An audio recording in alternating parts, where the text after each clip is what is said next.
Geus wanci ngamimiti, geus wayah kisuda. Nah, mari kita sekarang juga mohon kesediaan Kang Emil, barangkali ada yang ingin disampaikan ataupun juga menanggapi tadi apa ya istilahnya pangrojong-pangrojong dari para sesepuh dari Tatar Sunda. Silahkan Kang Emil dihaturanan. Ya, terima kasih. Assalamualaikum warahmatullahi wabarakatuh. Waalaikumsalam. Sampurasun. Sampes.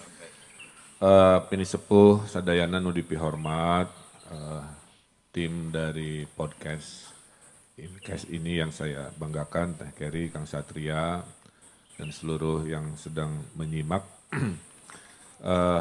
Tentunya puji syukur kita panjatkan. Pagi ini banyak nikmat luar biasa, tempatnya istimewa. Ya. Biasanya di bawah plafon gedung, ima plafona langsung langit-langit dan pohon. Amin. Ada teori barang siapa banyak di bawah pohon biasanya lebih rileks karena oksigen lagi turun tapi teka tinggalinya. Sehingga adrenalin turun juga. Jadi mun pas ya carilah bawah pohon gitu resepnya. Di hadapan kita disaksikan oleh tokoh Jawa Barat, Insinyur Haji Juanda, makanya tempatnya istimewa pisan tuh. Hormat buat beliau. Yang Bu Khofifah pun Gubernur Jawa Timur, teu apaleun yen Bandara Juanda teh, eta Pak Insinyur Haji Juanda, gitunya yang selama ini. Nah jadi kita syukuri silaturahim ini, momentum di Ciwid itu ternyata ya mungkin sekali-kali perlu.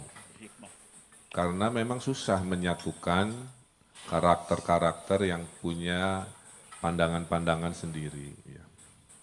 Saya bicara identitas dulu, karena kita sedang diciwit tentang identitas. Identitas itu adalah pembeda, karena manusia pada dasarnya butuh pembeda, tidak mau selalu dipersamakan. Ya. Nah, saya laki-laki membedakan dengan Teh Keri perempuan.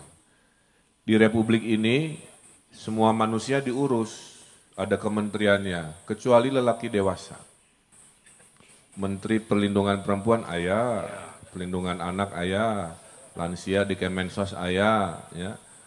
Remaja, pemuda, Menpora aya. Nah, ieu nu lelaki dewasa teu aya kementerianna. Mandiri. Oh, mandiri. Di mana teu adil ya lelaki dewasa anggaranna gitu. Nah, saya gubernur itu identitas karena membedakan dengan wali kota, membedakan dengan presiden dan lain-lain dengan kewenangannya. Termasuk kesukuan itu ya, sebuah takdir dari Allah bahwa kita bersatu dalam regionalitas, geografis, yang menyebabkan kita punya batas-batas budaya yang sama. Ya. Yang paling menonjol adalah bahasa. Walaupun kalau kita lihat sejarah bumi, planet bumi ini, Sunda itu awalnya bukan selalu dihubungkan dengan etnisitas, tapi geografis. Apa itu Sunda Besar? Sunda Besar adalah zaman dulu ketika Pulau Sumatera, Pulau Kalimantan, dan Pulau Jawa itu satu hamparan. Disebut Sunda Besar. Makanya perairan antara tiga pulau ini dangkal, beda dengan laut yang ke arah Australia gitu ya, Laut Hindia. Nah dulu kita ini bersatu, makanya kalau ada yang sipit-sipit wayahna, dulu ada hijrah dari aborigin Taiwan yang turun ke selatan, ya.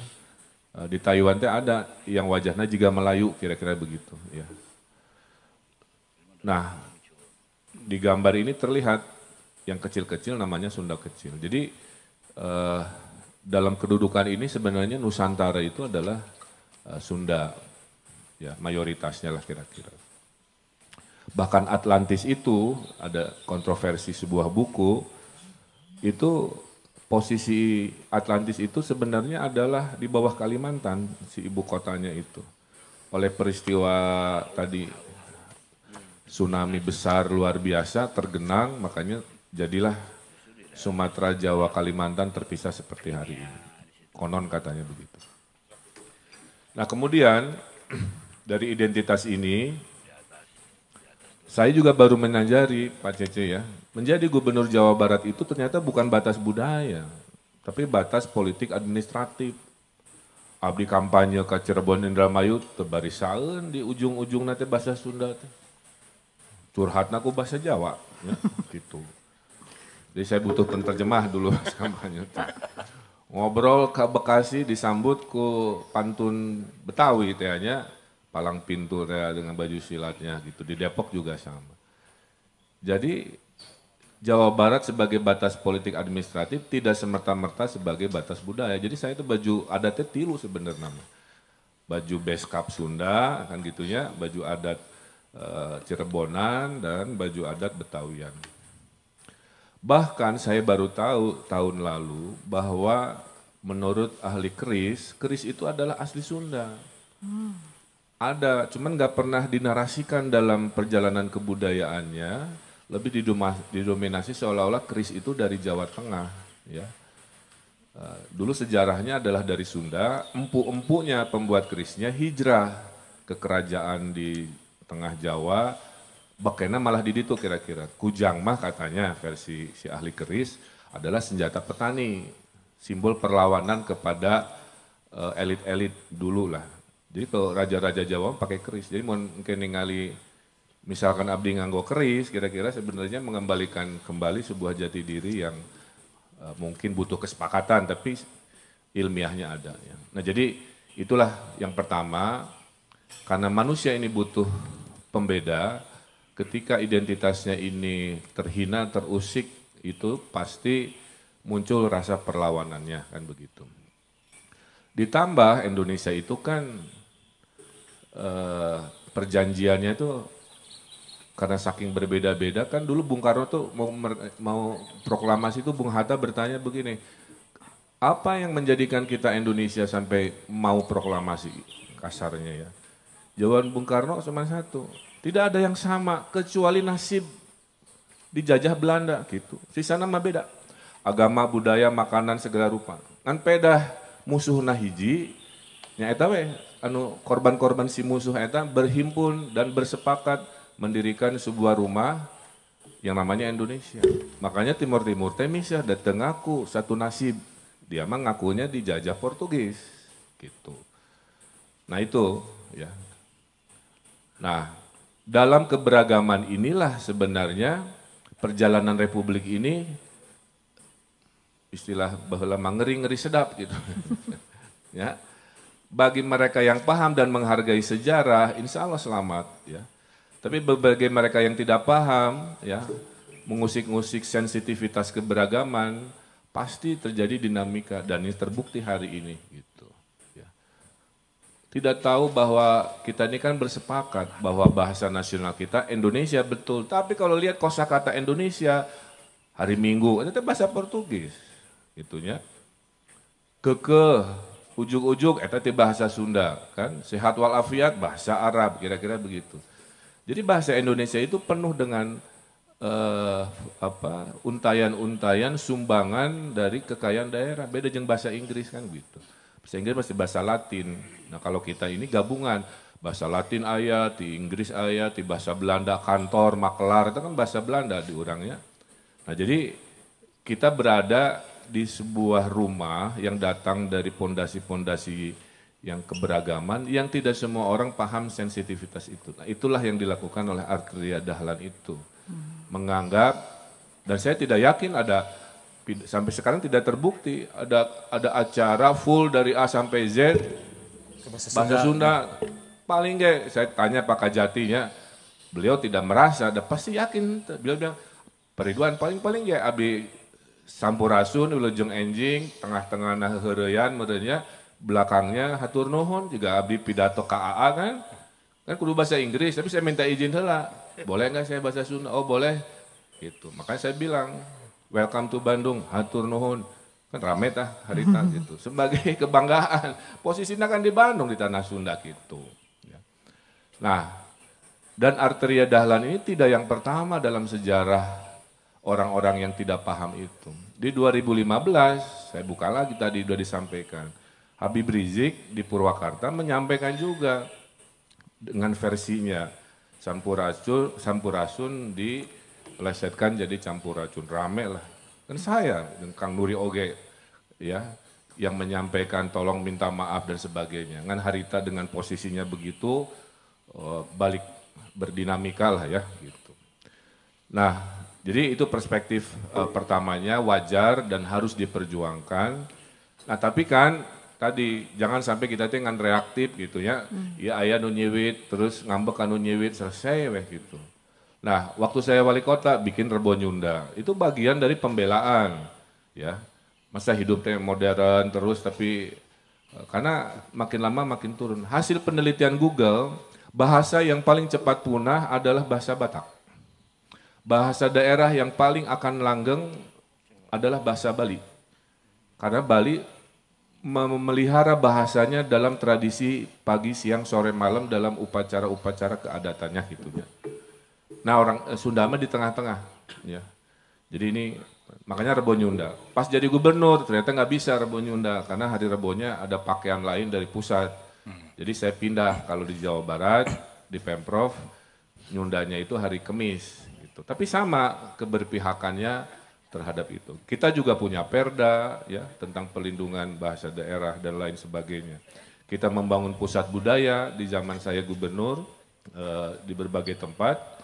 Bahkan setiap duta besar yang datang ke kami itu bahasanya satu, Pak Gub, bolehkah kami minta seperangkat angklung untuk kami mainkan sebagai alat diplomasi. Jadi sumbangan Sunda kepada diplomasi Indonesia itu luar biasa. Dari semua jenis tari-tarian, maaf ya, hararese lah harus belajar. Angklung mah tidak harus dipelajari, cukup digoyang gitu ya. Itu kan dari Sunda. Ya. Nah jadi sumbangan-sumbangan kita ke Republik ya sampai diakui UNESCO kan, termasuk pencak silat kemarin. Saya diminta pidato di UNESCO di Paris.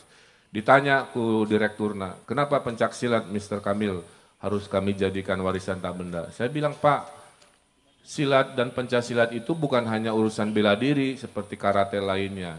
Kami ini satu, memang ada bela dirinya. Dua, melestarikan seni musiknya, ada pencaknya, ada kendangnya. Bela diri lain tidak ada. Kita melestarikan yang namanya pakaiannya. Kan silat beda-beda ya, bajunya dan sebagainya jadi ekspresi. Ya, dan lain sebagainya. Jadi dan kami ada filosofinya gitu, tidak sekadar pendekar itu tidak sekadar arogan asal jago jawara gitu. Nah jadi itu bahwa sekarang ini curhatan saya sedikit ya, memang menyatukan dari pengalaman 8 tahun menjadi pemimpin sebagai wali kota gubernur, mencari kekompakan itu tidak mudah, itu bahasa saya ya. Kadang-kadang dipuji di depan, dibully di belakang. Itu sering pisan. Ya. Katanya saya akan dukung pemimpin Sunda. Ini kerbalikan dukungan calon lain di provinsi lain.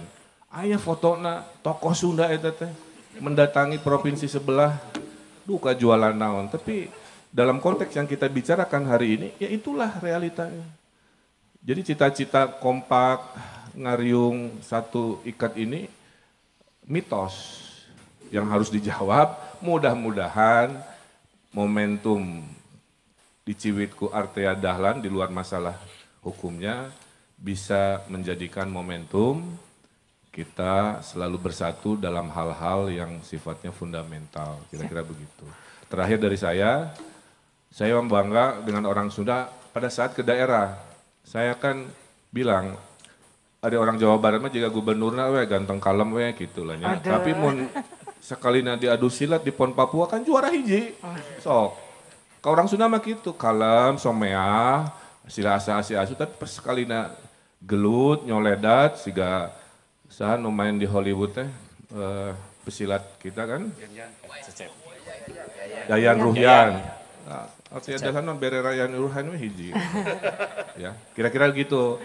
Saya dibilang oleh Wakil Bupati Jayapura ke di PON Papua. Pak Gubernur, waktu ada kerusuhan rasial 2019, mohon maaf, semua etnisitas kena kecuali orang Jawa Barat. Merinding saya tanya di Papua ngomong lagi. Kenapa? Karena orang Jawa Barat sehari-harinya sangat mudah beradaptasi, menghormati, tara nyiar-nyiar pipaseaeun, kira-kira begitu ya. Itu karakter kita. Tapi pada saatnya bertanding kan begitu, ya wani ngadu. Jadi urusan 2024 ge sama. Pintunya terbuka, wani ngadu bismillah kan begitu. Kalau takdirnya tidak ada jangan maksa, karena tugas manusia mah ikhtiar. Wajib ngadu di PON Papua, masalah medali emas, medali perak itu wilayah Allah lah kira-kira. Nah politik 2024 juga sama, kalau terbuka panggungnya bismillah wani, tapi kalau tidak ada juga tidak harus gimana-gimana, jangan dipaksa. Nah mudah-mudahan momentum ini menyatukan kita. Kalau dicari tadi siapa pemimpin Sunda, ya harus ada kesepakatan, karena gubernur mah tidak garis miring pemimpin Sunda tadi. Karena posisi saya tadi mewakili yang budaya Jawa Cirebonan, Betawian ke sana. Kecuali ada kesepakatan ya, bahwa gubernur sekaligus bisa saja. Atau mungkin pemimpin Sunda informal yang tidak harus ada embel-embel administratif seperti saya. Mari kita cari siapapun itu, ya kita kompak. Ya. Jadi pamuntangan mulai hari ini menjadi pamuntangan di masa depan seperti harapan Pak Cece tadi. Terima kasih hatur nuhun. Hatur nuhun luar biasa, janten pamuntangan. Ganteng kalem teh berarti kayak ininya kalau istilahnya sing bisa nyumputkeun sima, sing bisa ngabunik. Sing bisa nyumputkeun sihung, sing bisa ngabunikeun sima. Eta mungkin orang Sunda seperti itu ya Kang ya. Jiwa lu rengse. Hatur nuhun.